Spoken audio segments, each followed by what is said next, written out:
Alright, hello everybody, I'm Sev. I'm a comic artist, I'm a storyteller, and a all-around creative person. So a few weeks ago, I posted my first video, or my first, video with my voice in it, which was a live reading of my old webcomic called Four Corners, which I'm actually still making and trying to finish. And the thing about Four Corners, if you didn't know, is I've been doing it for just about 8 years, which makes it a comic that's old enough to be a child going to grade school, maybe 3rd grade, which is yay!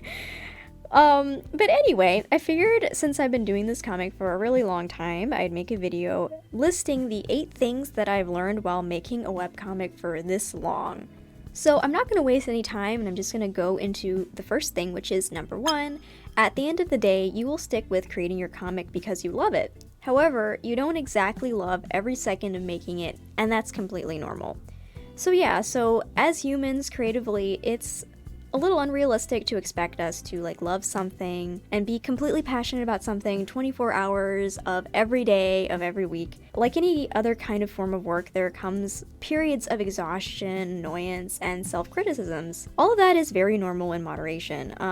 But if this is a constant thing you're going through, I've heard of some people who go through this, they're making a creative project and it's just hell on earth for them, maybe it'd probably be best to look at your project in a different angle. Maybe you need to work on it with someone, maybe do it with a partner, or maybe you need to consider taking a break and maybe switching up the medium. Maybe you don't want to make it as a comic, maybe you want to make it as something else.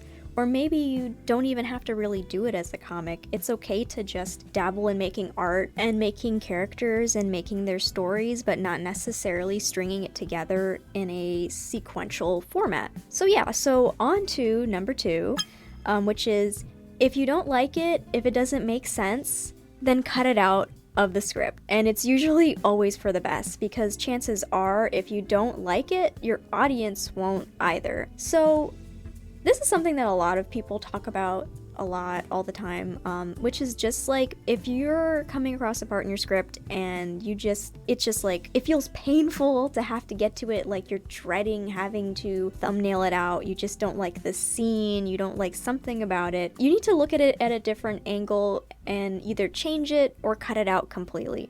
Make it into a scene that is something that you feel confident about. It's something that you feel like the audience will have a good time and it'll be interesting to read. When I'm writing a scene in a script, I always like to keep in mind 6 questions, which is, number 1, what does this character want here? Number 2, what are they trying to do? Number 3, what's in their way? Number 4, why is the scene important? Number 5, what do I want the reader to learn, to feel, to worry about? And, number 6, why does this matter to the overall story? Those are 6 very important questions to ask yourself while you are scripting, or when you're appraising a scene that you're not very comfortable with or that you're bothered by. On to number 3, which is more than likely people will find out about your comic. And this is something that is very relevant to my experience personally, but I'm actually curious to know if other people doing a webcomic have had the same experience before. But when I first started Four Corners, I legitimately didn't think people in my life would have found out about my webcomic, which seems silly thinking back on it now, but maybe it's because I was really young when I started mine. But I seriously thought that if you didn't talk about it, people wouldn't find out. But as it turns out, when you're spending all your time making comic pages and putting it on social media and trying to market it, you kind of need to talk about it. Which is kind of hilarious considering now in my life, basically everybody knows about my webcomic. Everybody knows that I make comics. And I usually never necessarily initiated it. It just somehow happened in the conversation, or, somehow or another they all find out. And this can be incredibly liberating, but I can be honest that sometimes it is really scary. My comic is by no means an adult comic or an NSFW comic, but my characters in particular, my 2 main characters, are gay and in a relationship. And I have some family members that are not very supportive of that. And some think that it's a little shameful for me to be writing something like that, but thankfully they understand my passion for my art and respect my stories. So yeah, I mean, I would say that if you're serious about making a webcomic, the whole web part of webcomic might be a big deal if you're self-conscious about people actually reading your work. But honestly, even if you are self-conscious, I would still encourage you to make a webcomic and be open about it, because forcing yourself to be open about your work can really change things in a good way for your confidence and really truly liberate you with expressing yourself. So I would still really recommend to do it, even if you're scared. Okay, so number 4 is that things are always changing. So, like, when I first started my hand at making webcomics, it was about like 2010, and the landscape of webcomics was just so different.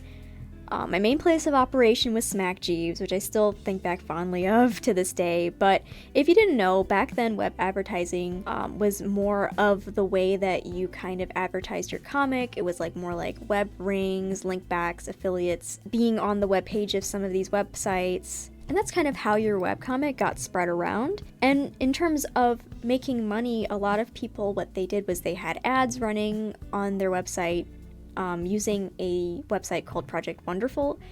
And that was very big back in the day. And unfortunately, when Project Wonderful went down, which kind of happened around the time that Hiveworks came to the scene and kind of took a lot of the big name comics to their site and took away a lot of the players in Project Wonderful.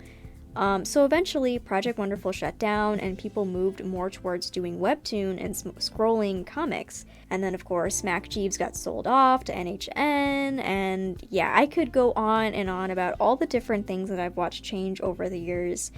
But if you're doing a webcomic of your own, the chances are there will be a lot of things that will change, and you'll just have to adapt, and that's just the name of the game with webcomics, is that we're always adapting, trying new things. It feels like you're just throwing spaghetti at the wall or throwing something at the wall and seeing what sticks. And I feel like I'm just constantly doing that, and that's never gonna stop. So yeah, that's just the name of the game, and that's webcomics. Okay, so number 5 is, yes, people are reading your webcomic. So to sort of elaborate on this, I know that I have gone through periods of time that I've been through bummer moods because I would update my webcomic and I wouldn't be getting any comments. And maybe I might get like 1 comment or 2 comments of the month, and I'd look at all my views after the week, which were pretty good and decent, but yet I would think to myself still like, oh, no one's reading my comic. Why should I even keep posting? Why should I even keep doing this? So, like, a huge part of my younger years were spent enveloped by fandom culture, and from this I grew up thinking that any kind of series worth their salt has a fandom. And a fandom meaning people are like showing out, obsessed, that they, obsessed about something and talking about it and discussing it. Not only are they talking about it, they're usually making content for it. And if a series doesn't have a fandom, or that its fandom has died, then it's universally viewed by others as not really like worth it anymore. And that series is kind of like ignored by the world. Or at least that's how it comes off across when it comes to social media. And it's only taken me up until recently to completely just kick this concept out of my brain, which is, just because people aren't talking about something doesn't mean that they don't like it, and doesn't mean that it doesn't hold value to them. There are a ton of things that we may enjoy, that we may even love with our whole heart, but we've never actually talked about it on social media. We probably have never messaged the creators, or we've never commented on it. So this is something that I do as well, and I think that we all kind of do it. And so it's very important to remember that just because no one is interacting or discussing your work, there are people who do hold it valuable. They're just not talking about it. So number 6 is, you will drop a good chunk of your readers as time goes on, and this is natural. So analytics are awesome, but something that analytics have also showed me is that after comparing the view counts of all 300 pages or so of my comic, it's crazy the amount of readers you lose. Naturally, it kind of becomes sad, like, oh, well, what went wrong? What did I do wrong? Should I have done this? I should have done this better. You know, and the simple reality is that there's really nothing you can do. Just as time goes on, people will just not be able to keep up all the time. And I think right now we're like also in the age of like binge watching, and I think that sometimes we forget that people consume content at their own pace. There's a lot of shows, books, and movies that took me a few months just to finish, and some things I'm trying to finish even years later. I still love them, but I still haven't finished them. Sometimes it's just hard for people to keep up with something weekly in small increments. Some people just prefer to wait years worth of pages and binge, and everyone's different. So this is why I think the fact that readers drop a comic after some time is natural. It doesn't always mean that they have like suddenly started to hate your comic. Okay, so number 7 is people will actually pay for comics when you give them the chance. It's harder though to make people pay for something that they've gotten for free. And this is something that I have learned over the course of 8 years. And I want to just be candid about my own experience, and maybe one day I'll make a bigger video about it. But I find that it definitely is a hustle when you're doing a webcomic and you want to make like at least like $500 a month extra in doing comics. It is very difficult, and the thing is just that I find that the people who do support a webcomic are people who are very, very affected by your work. Like, they are inspired by you, they look up to you, they admire your work, or your comic is a subject that is something very niche that they relate to. And the thing is that there's just so many webcomics out there that a lot of fans and a lot of readers it's not feasible for them to support every single creator month by month by month. I think that the creators that usually have the most to gain from a webcomic financially are people who have a webcomic that goes viral, or is just very, very popular, or they're backed by, a big platform like Webtoon or Tapas, and they're getting more compensation in that regard. But for a webcomic, it's usually very unstable and very hard to predict. It's sometimes just all down to luck. So sometimes if you really want to make extra money doing comics, like you enjoy comics as a medium, it might be a better idea to do a webcomic, but also have like short zines or little comics that you want to sell on the side, or you sell at a convention. That's a more feasible way to make income doing comics. In my own personal experience, it actually took me just about 3 years to actually sell like 40 copies of my book Four Corners when I originally had them printed in 2017, and I did it at the time I hit about 5K subscribers on Tapas. And honestly, realizing just how little support I got from actual people who knew about my comic, it was a little bit devastating. I didn't realize that just a lot of people will read a comic, but they won't really necessarily support in that manner. And so the people who did support, I know them all by like name, and like I feel like I can count them on my fingers. Like, I definitely cherish the people who did support and remember them very fondly, because there wasn't a whole lot, but they definitely do mean a lot to me. And if you're out there, I love you so much. And of course, I always love my readers, no matter whether they support or not, obviously. I am very grateful for the fact that people even enjoy my stories. But I just want to be candid about my experience, because I believe that a lot of webcomic creators should definitely be honest about what's going on, because a lot of things like this are not talked about.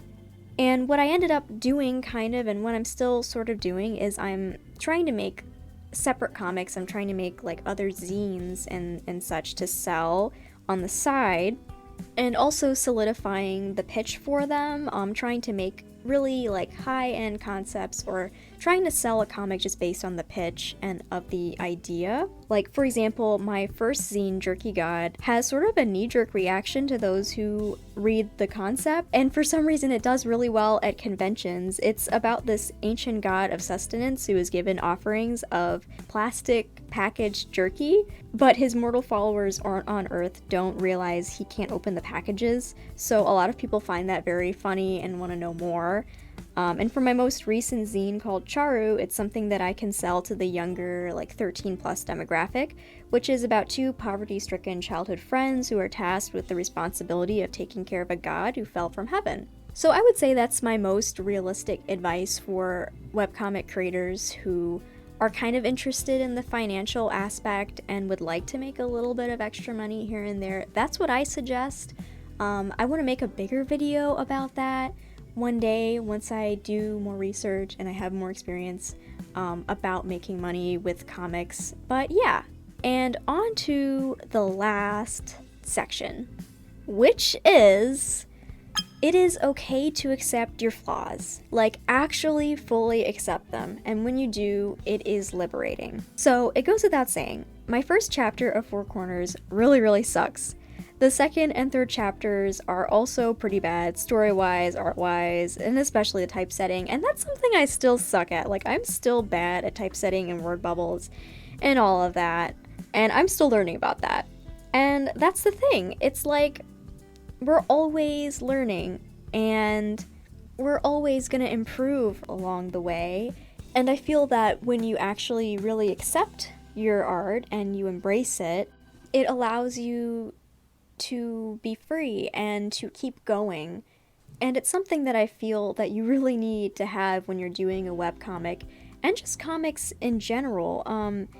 Because I find that there are so many creators who get stuck in this time loop of comic reboot and just try to go back and redo and redo and redo over and over again, usually because they hate to look at their art and they hate how it makes them feel and they want their comic to be the best thing that it can be, which I understand. I think that we should always strive to keep improving, but your comic is never going to get finished, and that is an important skill to have, is to be able to finish something. And it definitely does take a lot of time, and when you're making a comic, a lot of the time your script just like implodes after you start writing it. When you think it's gonna be short, it ends up being huge. So what we usually have to do, and the best thing to do, is to just embrace your art, embrace that what you make is flawed, and just learn to love it and learn to love the craft, because at the end of the day, we have to love making comics. We don't want it to be a chore. We don't want it to be a pain. We don't want it to be torture. We want to have fun. And that can be hard.